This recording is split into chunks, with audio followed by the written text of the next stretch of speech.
বন্ধুরা, আজকের রেসিপি কিন্তু একদম ইউনিক। আর এটা হচ্ছে প্যারা সন্দেশ। আর মুখে দিলেই মিলিয়ে যায়, আর মাত্র 3টি উপাদানে। চলো আমরা প্যারা সন্দেশ বানিয়ে দেখি। আর যেটা হালুয়াই বা মিষ্টির দোকানে ঘন্টার পর ঘন্টা দুধ মেরে করে, সেটা খুব কম এতে পরিশ্রমে মাত্র 14 মিনিটের মধ্যে আমি করে দেখিয়েছি। তো চলো ঝটপট শুরু করে দিই এই প্যারা সন্দেশ। এই দেখো বন্ধুরা, কত সফট আর টেক্সচার দেখো এই প্যারা সন্দেশ। বন্ধুরা, মিষ্টি অ্যান্ড মধুমিতাস কিচেনের আর একটা নতুন পর্বে তোমাদের সবাইকে স্বাগত। কড়াই নিয়েছি, নিয়ে মেজারমেন্ট কাপে 1 কাপ আর এই 2 কাপ মিল্ক পাউডার আর এই 1 কাপ দুধ, ফুল ক্রিম দুধ নিয়ে নিলাম। তোমরা সবসময় এরপর আমরা আস্তে আস্তে, আমরা কিন্তু ফ্লেম অন করিনি, এটা আস্তে আস্তে মিলিয়ে নেব।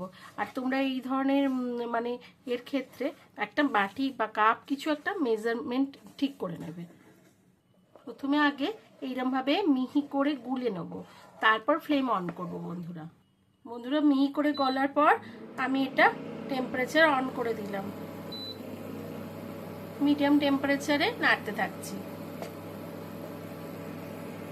ফ্লেমটা অন করার পরে 1 স্পুন ঘি অ্যাড করে দেবো, ভালো দিয়ে ভালো করে মিশিয়ে নেব।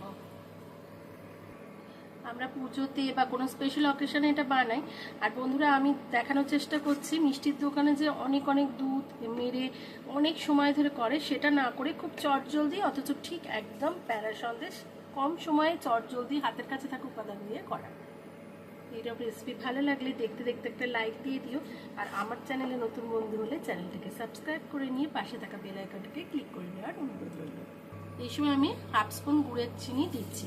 মিষ্টিটা তোমরা তোমাদের পছন্দের মতো দেবে, কিন্তু প্যারা সন্দেশে ক্ষীরের ভাবটাই বেশি থাকে, মিষ্টির ভাবটা হালকা থাকে।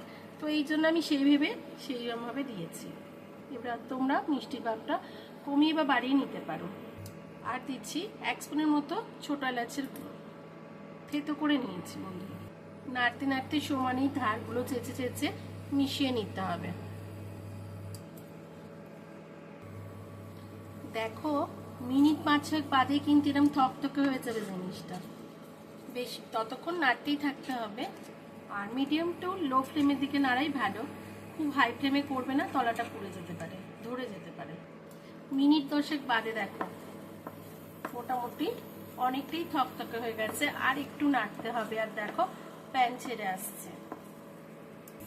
আরো 3 মিনিট বাদে বন্ধুরা দেখো প্যান পুরো ছেড়ে আসছে আর একটা ডোয়ের আকার নিয়ে নিয়েছে। এই সময় ফ্লেম অফ করে একটুখানি আমরা ঠান্ডা করে নেব। ঠিক এই স্টেজে যখন দেখবে এই যে দেখো তলায় কোনো রকম ধরছে না বা একটা ডোয়ের ফর্ম করে নিয়েছে,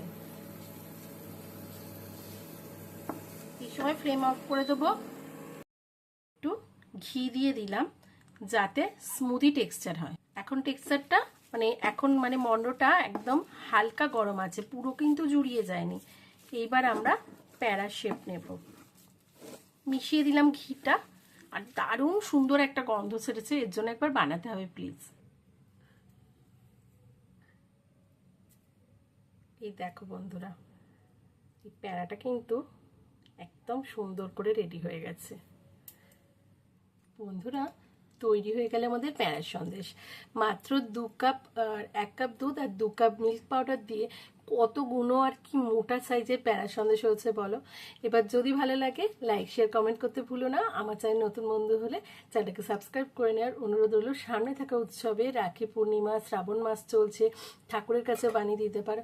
তো প্লিজ প্লিজ ওকে বানাবার অনুরোধ রইল।